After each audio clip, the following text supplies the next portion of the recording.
नमस्कार. आज आपण बघणार आहोत उरलेल्या पालेभाज्यांपासून एक चविष्ट भाजी, जी की तुम्ही टिफिन बॉक्समध्ये देखील देऊ शकता. तर सर्वात प्रथम कढई घ्यायची आहे, त्यामध्ये 2 टेबलस्पून तेल टाकायचं आहे. तेल गरम झाल्यानंतर त्यामध्ये मोहरी, हिंग, मेथीदाणा घातलेला आहे.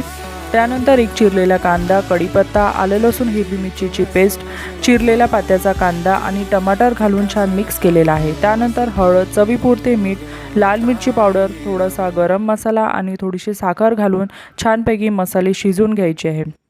आता त्यामध्ये किसलेला मुळा, त्यानंतर पालक आणि मेथीला स्वच्छ धुवून चिरून घेतलेला आहे आणि टाकलेला आहे. त्यानंतर छान मिक्स करायचं आहे आणि थोड्या वेळ प्लेट ठेवून शिजू द्यायचं आहे.